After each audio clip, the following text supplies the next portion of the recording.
To celebrate the release of Impervious, the third book in the Sean McPherson series, I'm so pleased to feature an interview with author Laurie Buchanan. I love this series so much. My review is going to be on the page where this video is living, where you're accessing this video. So you can read my review there. The stories are mainly set at the Pines and Quill Writing Retreat in the Pacific Northwest, where ex-cop Sean McPherson has gone to heal after his partner is killed by a sniper. So he's living in this idyllic location, and he's operating or working as the groundskeeper and the all-around handyman. But of course, that is until this peaceful location is violently shattered and his investigative skills are needed again. So, but now fast forward to book 3, and friends and family are gathering for the union of Sean McPherson and Emma Benton. But just as all the happy festivities begin, an explosion shatters everything, killing someone, injuring others. And I'm not going to say who, of course, no spoilers here. But we go from Bellingham to San Francisco to New Orleans in this book, which is really fun because those are great locations always. So I guess the big question is, will these newlyweds ever get their happily ever after? And we aren't going to say, you got to buy the book to find out. So, so Laurie, thank you so much for joining me today on launch day for your book, which is fabulous. Thank you. Launch day is always exciting. I know this is book 3, but it's still exciting. But it's really the culmination of so many months of hard work. And I'm just curious, how long does it usually take you to write one of your Sean McPherson novels? Well, I'm under contract now for 8 books, and I have agreed to release 1 per spring. So it doesn't take me a year, because then that wouldn't work. It takes about 8-9 months, because all this, as you know, as you write a series as well, all of this stuff has to take place in the background: the editing, the proofreading, the beta readers, the sensitivity readers, and then it has to go to page layout, and all of that stuff has to take place. So 8 months at best, and that feels a little squeaky right there. So if I could write it faster, but sometimes that doesn't happen. So, but for sure, 1 book comes out each spring right now through 2028. Oh, that's fabulous, though. I think that's fun to have that schedule. For me, too, I think personally having like those sort of deadlines is very helpful to me. Oh, yeah. But Oh, yeah. I mean, If I thought I had more time, I might dilly-dally. And there is no dilly, there is no dally. no. And you have a strict writing regimen that serves you well. So tell us a little bit about that. Okay, so I'm an extraordinarily early bird. I get up about 4 each morning. And the first thing I do, I mean, after I take care of everything, but I walk 2 miles, then I write 2 hours. I walk 2 miles, I write 2 hours, and I wrap the day by walking 2 more. So 6 miles, 4 hours. After 4 hours, anything I would write, because someone might say, well, why don't you write 6 hours or 8 hours? It becomes, there's nothing of value after 4 hours, and I do need those breaks. And I can walk them pretty fast. I walk about a 17-minute mile, and I have my big dog, and so we walk a 16-minute mile unless we're sniffing every single blade of grass. But right now we don't have that where I live in the Pacific Northwest, but that'll be coming up, so our walks will take a little longer. But that's what happens for me, and that walk kind of clears the cobwebs. That's what that serves. And then because I sit, I need to be up and moving. Yeah, that makes a lot of sense. I mean, there's some people who will say, look, I can't write, in the evenings. I'm kind of like that. So I'm better earlier in the day. It totally makes sense. And are there ever days, though, where you are just in the mode and things are going well, where you get past that 2-hour point and you're surprised? You look at the clock and go, oh, wow, this is not my normal schedule. Yes, that doesn't happen all that often, but it does happen. And if I'm on a roll, I won't stop at the 4-hour, 2 and 2. I'll continue. But that's not, I think my body is, acclimated to what I do. It doesn't happen often. But if it did happen, I would break my schedule and just keep writing. Absolutely. I'm not so rigid that I wouldn't break my schedule, but that doesn't happen often.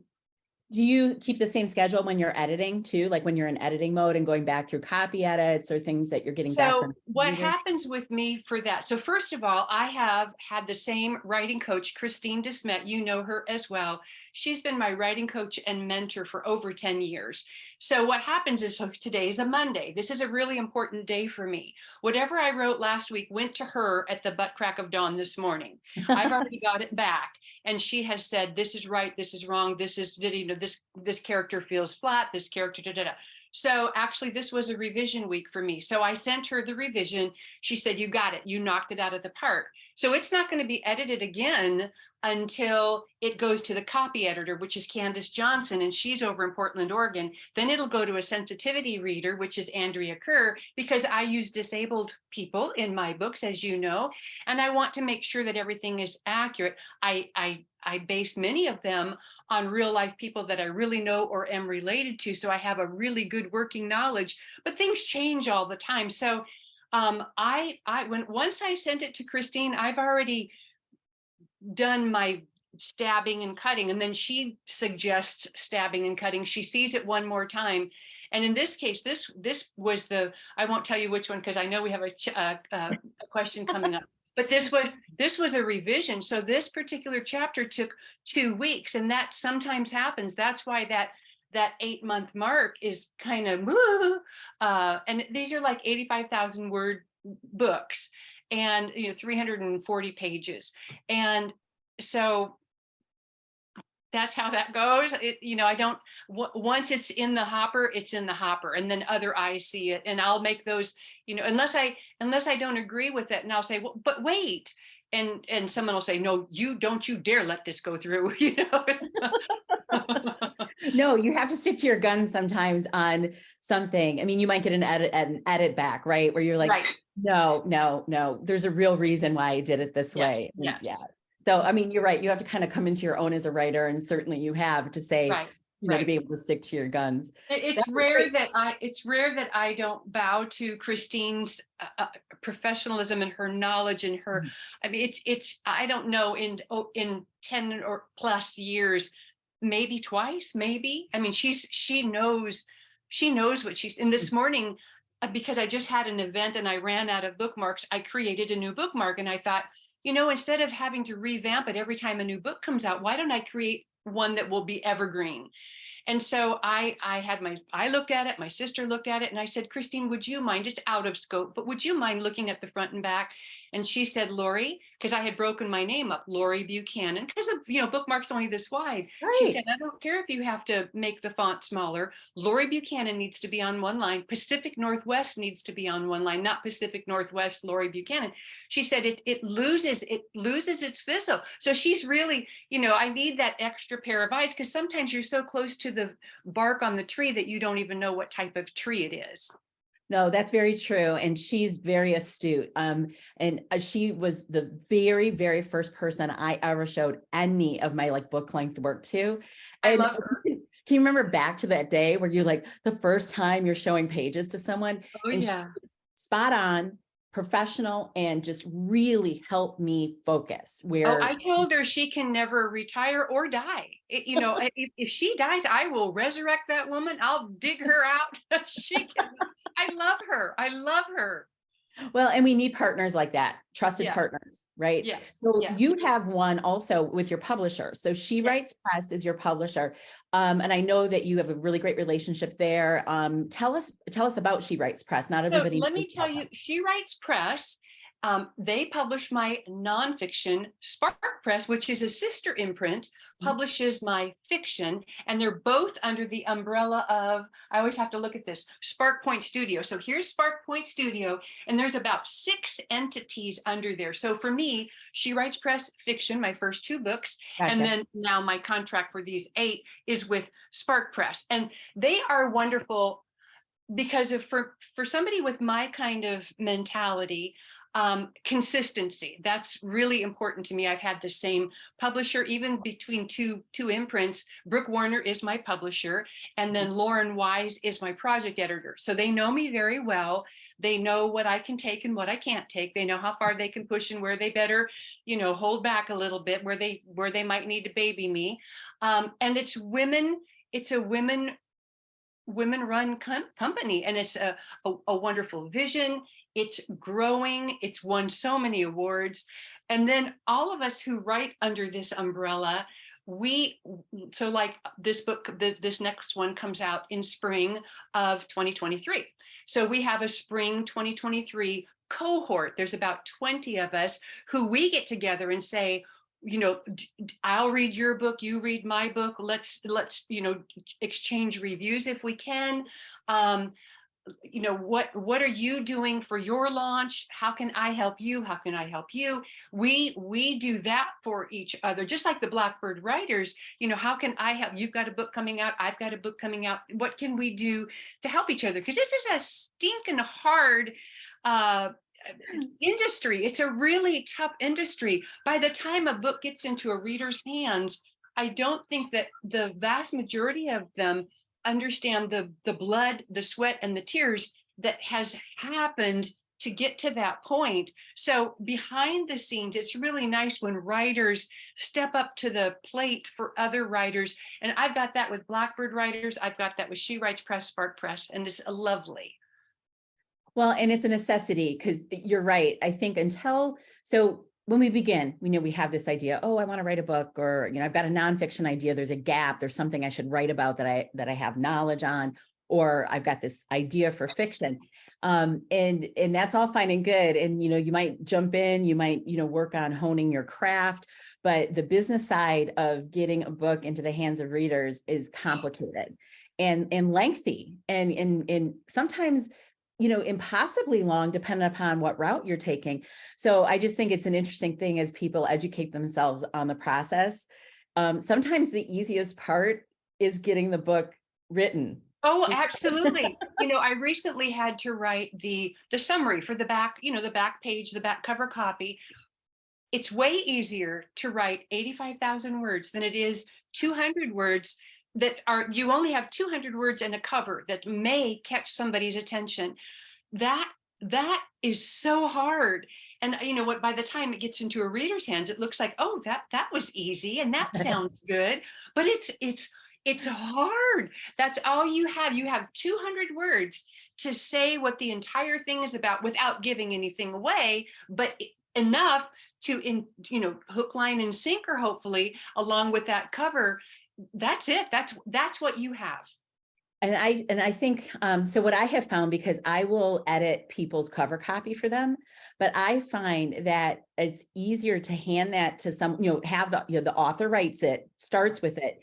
And we as authors have all those subplots. We have all the running things. And I find that having an editor look at it, someone who isn't so close to the work, Right. Yes. to just pull out the main threads that will pop, so that when someone's at a bookstore or they're like scrolling through Amazon, they go, oh, I want to read that book. I want this. Exactly. So many helpful hands along the way. Yes, absolutely. So I wanted to talk to you about writing a series. So I think that it's always an interesting thing, because you need to make each book interesting on its own, but you also have to have this ongoing arc with interesting characters and interesting, threads running through. So can you talk a little bit about maybe the joys and the challenges of writing? Yes. So the joy for me is definitely that I've already got, unless I'm pivoting somewhere from Pines and Quill, which is located in Bellingham, Washington. So for anybody who's listening, Pines and Quill is a fictitious writing retreat in the very real historic Fairhaven district of Bellingham, Washington, which is on Bellingham Bay. So I've got that location, and I've got the core characters, the characters that will come back every time. So that's the joy. The challenge, and this is, this too, the challenge when you write a series is not everybody's going to start at book 1. Somebody's going to jump in at book 4, book 3, book 7. Somebody's going to jump in out of line, and you have to have enough backstory to help them know what's happening, but not to bore the people who are going to read it in order. For me, that's a challenge. So the reason chapter 1 that had to just be revised and it took so long is Christine said, you cut that backstory, you can weave that in. Laurie, no, too bad, so sad for these people who are going to jump in. this is a thriller. You just sock it right now with something that's going to scare the crud out of people. And you can, that can be woven in later, and you can catch that up later. And she's absolutely right. She's absolutely right. But for me, that's the challenge. I want to set the grounds and da, da, da, da, da. No, not in a thriller anyway. So that's the joy. And that's the challenge. Very difficult for me. I think you do a good job with it though, because, okay, so, it's a year between reading these. So like, I'll be one of your advanced readers, and I finally, got to my job, right? I was late on the getting that arc read, but you do a good job because, there's times when you're reading and it's like, third, fourth book, and you're like, okay. And then you need to pick up one of the other books to remind yourself. I never have to do that with your books. I just don't. You drop it in enough places, it's not overwhelming where you're like, oh, I know all that. It's just enough, and very helpful. So, but people should read your books in order. Oh, So I know they it don't would always. be so nice, but so when I first started reading Louise Penny, I didn't start at book 1. Shame on me. I started like maybe at book 7, and then I immediately went, and now I've read 1 through 17 in absolute order, and she's writing the next one right now. So yes, series, I'd love to say they're standalone. Mine are really, because there's such a character growth, there's such a location arc, there's such an arc. For me, and again, I've got that Libra mind, just do it in order. Please do it in order. Well, you're right, though. There will be always people Yes, going against the grain and picking it up in the wrong order. exactly. Although you are your books are very well labeled. Like, we've all come across series where we're like, I don't have an order to read these in, but yours are very clearly labeled. On the front. What I've never asked you before is what was your inspiration for this series? You may have heard of Hedgebrook, which is a women's writing retreat on Whidbey Island off of Seattle. Okay, over on the Pacific. So I was a writer in residence there. This was when I was writing nonfiction. I was there to write nonfiction. And I was in Willow. These are these cottages. You each have your own, like Pines and Quill. I have 4, they have 6. And then you are surrounded by a thick forest. At night, if you peer out your window, you can see a porch light of a neighboring writer, but it's in the distance. And then you all walk through the forest with your flashlight to this farm table. It's a wonderful, the food is incredible, which I tried to emulate, what we do in Pines and Quill. And that was my inspiration. I saw one day I came out of Willow and I was just looking in the distance through the trees, and I saw this man who looked to me like a groundskeeper. He was pushing a wheelbarrow that had groundsy kind of stuff in it, and he was limping. He had a very distinct limp, and he was very attractive, what I could see. And in my mind, I thought, oh, he looks to be about the age of Afghanistan, the horribleness that happened. And I wonder if something like that happened. And it just went into the back of my mind. And I wrote my first 2 books, nonfiction, and then Sean McPherson was born. That is him. That was the inspiration, the real life inspiration for him. And of course, I had to create a completely different backstory, but that's where he was born, right then and there. I love that. I think that's awesome. So do you have a favorite character? Is it Sean? Do you have a favorite villain? I do have a favorite character, first and foremost, but we'll say aside from Hemingway, the Irish Wolfhound, he's my absolute favorite. Cynthia Winters is from book 1, and she will always make an appearance every now and then. She can't always, or she'd be able to solve the crimes, because she's a forensic intuitive. She's a palm reader. I adore her. She's my favorite. And then as far as the bad guys go, I like writing them almost better because you get to unleash this evilness that resides within. I happen to be a Zen Buddhist, and I get to, all these things get to come out. And I've had, Jason Hughes, Tony Bianco, Giorgio the Bull Gambino. You haven't gotten yet to Tank. And then we've got Carmine Fiore also coming down the pike. So They're really fun to read. I have a strong, because I'm a retired holistic health practitioner and I got to work with incarcerated people. I have a full on, other than experiential knowledge of psychopaths versus sociopaths and narcissists as well. And so I get to draw on some of those, and of course, change it up and don't use real names or I'll probably end up dead somewhere. But use some of that knowledge. Well, and that was probably the hard-won knowledge at times. It sounds like that it was a very interesting place to end up working, and you might as well use it, right? But you're right, don't use real names. No real names. No real names. Okay, so you mentioned how many books that you have, contracted for, but do you envision, like, how many do you think you'll have for Sean McPherson, or is it too soon to? It's probably too soon. So 8 right now, and then what will my publisher, they have to have buy-in as well. And then I think if we get to go, after 8, I think I may ask, and they may not go for this. Can I go one every other year? There's a bad and good. Good for the writer, bad for the readers. They want the momentum, but this one a year is very difficult to maintain. It's hard to sustain that kind of momentum. So we'll see. For sure 8. And we'll see. I don't want to ever let go of these characters. So maybe it'll be a spinoff of somebody, a Rafferty, a Joe, an Emma, who knows, a Cynthia, who knows? Well, and you have a lot of characters, so you have options for that. And I always laugh at, there was some advice. I was at a romance writers conference once, and I was giving a marketing class because I don't write romance. So I was there for a specific reason. And they said, make sure you give all your characters, in romance, lots of brothers and lots of cousins, like the idea that you have the option to, you have some great characters where it'd be really fun to follow their life a little bit in some of their adventures. So, yes. That'd be really fun. I vote yes. That would be, I would like to come along on that journey with you. Okay, so you're writing book 4 already. I know that because you're talking about getting the feedback. So actually, I'm writing book 6. So wait. 4. Okay. So let me tell you where we're at. So Indelible came out in 2021. Iconoclast came out in 2022. Impervious comes out today, April 4th. Iniquity comes out in 2024. Illusionist comes out, that's already done, in 2025. And I'm writing Innocuous right now. So right now, Iniquity is already gone through all that stuff, and it's with Spark Press.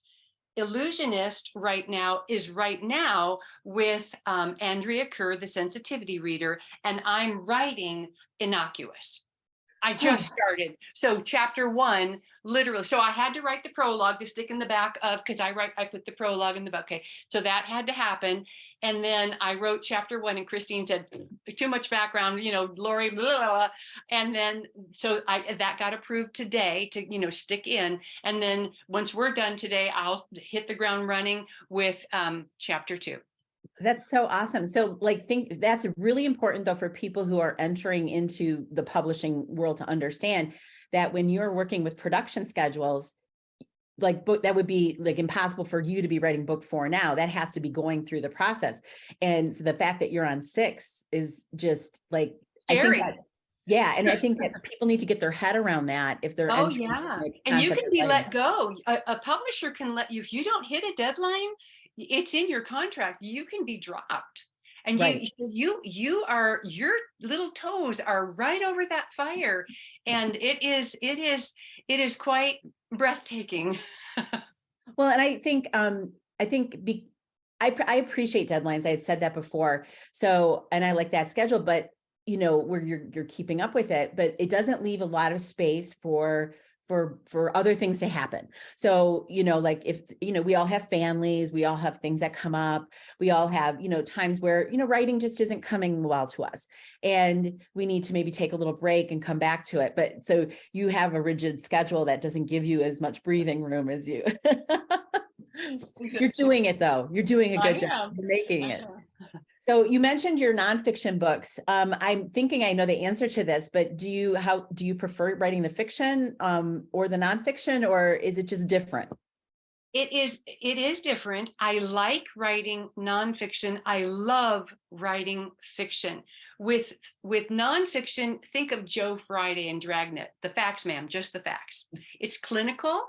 It is easier for me because the facts exist. So you have to pull them in and put them in an order that is palpable and bite-sized, that's delicious, hopefully, because you don't want to write a textbook. But everything already exists because it's nonfiction. You're not making it up as you go. So with fiction, you're God. You get to birth people, you get to kill people, you get to create locations. My goal is to have people call the Chamber of Commerce in Bellingham and say, where is Pines and Quill? That's my goal. I want the Chamber of Commerce to call me and say, where is this place, Laurie? I want to go to Pines and Quill minus the murders. Yes. Seriously. So it's fun to know that that's based off a real place on Whidbey Yeah. Island. So Yeah. that's neat. Yeah. And so I have one nonfiction book proposal out, and I don't know that I'll ever do that again. It's just not as much fun. I do enjoy the same things. I enjoy going, you know what, you're done. You're out of here. I'm going to kill you. Or like, oh, I'm going to change this up. I like, it's fun to live in this world. Oh, right? yeah. And I won't say which book, but in one of the books that I've just mentioned, I had such pleasure. I killed off Giorgio the Bull Gambino, and you'll never believe who did it in the book. You'd think it would be Mick or Joe or Rafferty. Mm-mm. And it was so much fun to kill him. So I had not written this question down before. So do you plot with mystery series and with all those clues and the things, you probably are fairly much plotting, no? No, I know. Especially anybody who knows me, you would definitely think I have pie charts and graphs, and no, I don't. I have what I do. So, and Christine gets this at the beginning. So all I know is, of course, I have my core character. So I have literally a binder, and this is my maps, which started coming out in book 3. So I've got my maps here, and this is a character Bible. So in this story, in Innocuous that I'm writing now, who are going to be the visitors and what is their backstory? You need to have, even if the readers never know about this, the writer needs to know. For, let's just say, Joe Smith. Joe Smith, what does he do? What book is he writing? It's fun to kind of come up with the titles for their books. What is his secret that he doesn't want anybody to find out? What's his strength? What's his weakness? What's his secret? So all of these things, and just bird's eye view, this is where I'm going with this. Christine looks at it and she goes, ooh, that sounds really good. So she knows who's coming. She doesn't know who's killing. She doesn't know who's dying. She doesn't know, are they, and the book that I'm writing now, it's the first time I've done it, all of the visitors, the writers in residence, are female. They're all from the East Coast, completely different. They don't know each other, but that's going to be fun for me. And I have to, this is strange. I don't write I don't plot anything out. The only thing I know is, as you know, all of my book titles start with the letter I, and they're 4 syllables long. So I write to the title, Innocuous. I know I will use that word one time in the book, and it's got to be enough for me to write the entire 340 pages around. And that's it within the character. She'll know who's Innocuous is based on, and then it goes from there. But I don't. I go to bed at night with an empty slate. I wake up, I hit the ground running.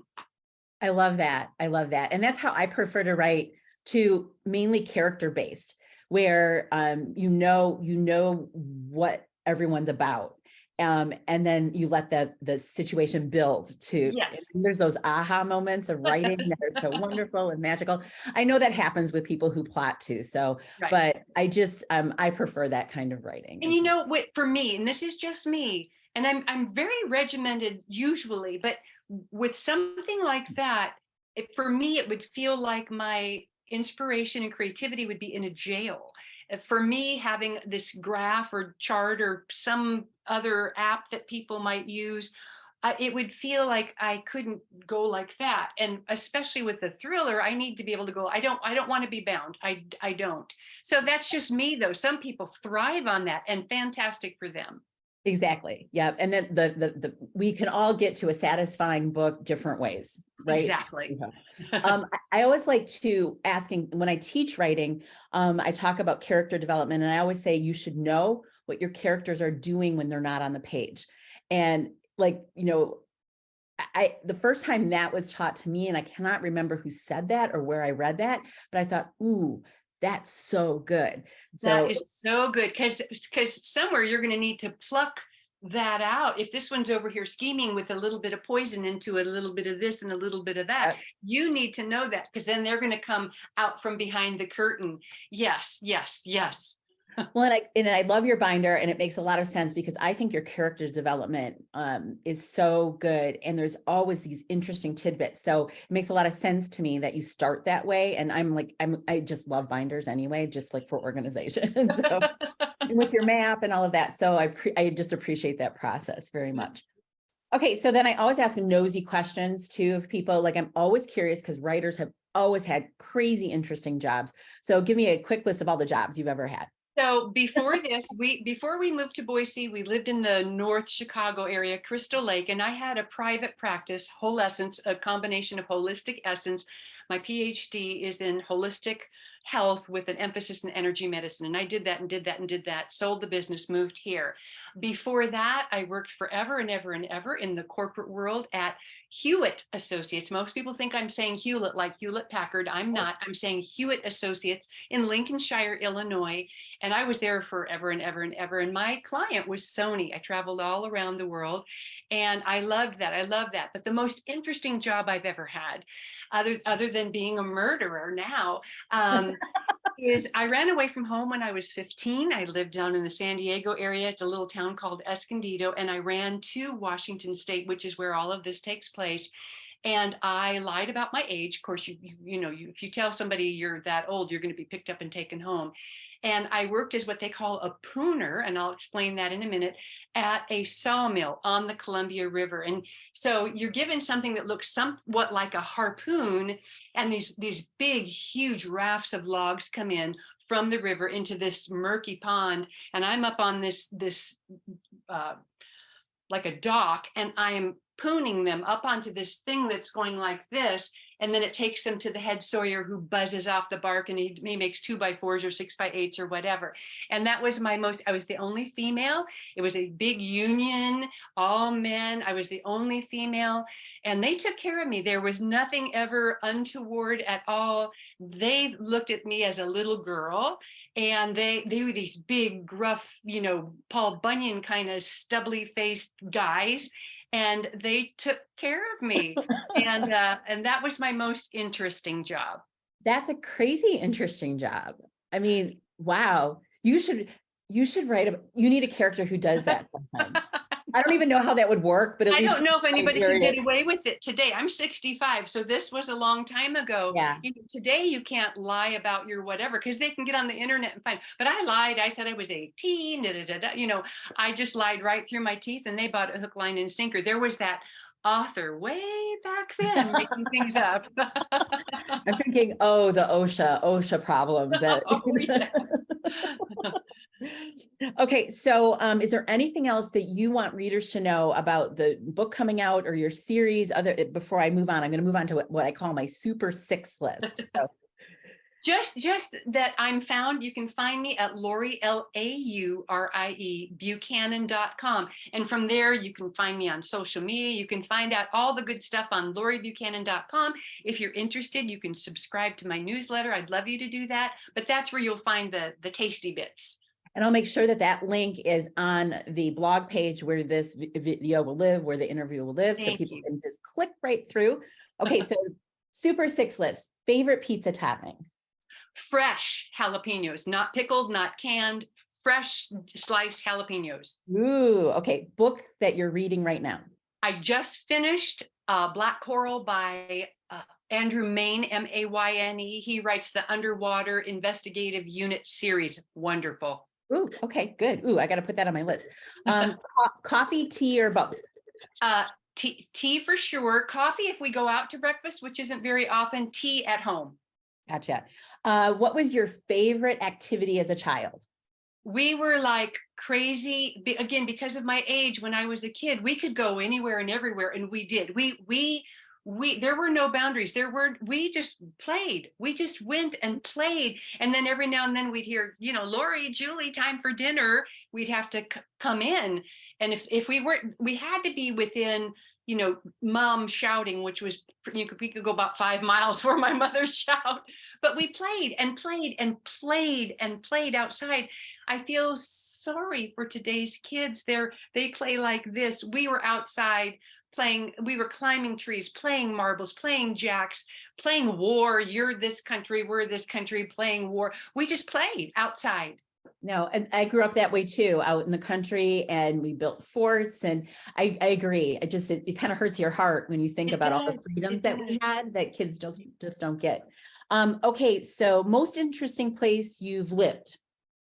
Right here in Boise, Idaho. When you stop to think about Boise, I have to look at this because I don't know it. We are touched by 6 other states: Nevada, Oregon, Washington, Montana, Wyoming, and Utah. And then the top of the state that's kind of like a panhandle that goes this way, Canada. So my husband's a pilot.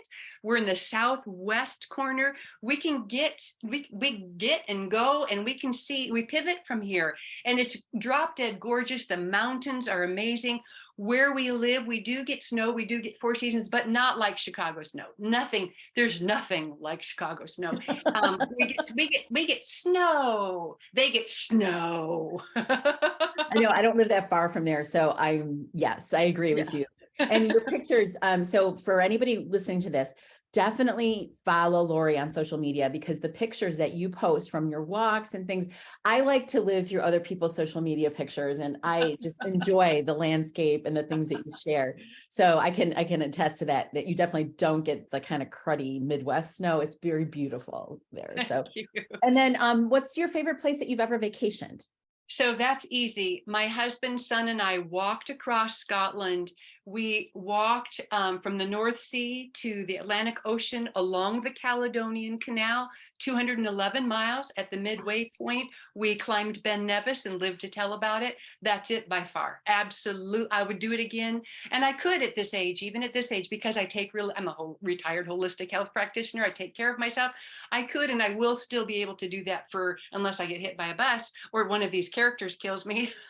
I'll be able to do it for a long time. We walk. We're hikers. But that is by far the best. Oh, that sounds lovely. And I've only just been a little bit to Scotland. I have not seen all the things. That's a bucket list for us to do some hiking like that. So, oh, fun. We'll talk about that later. We'll talk about that. So thank you so much. This has been so much fun, and I hope Thank you for having me.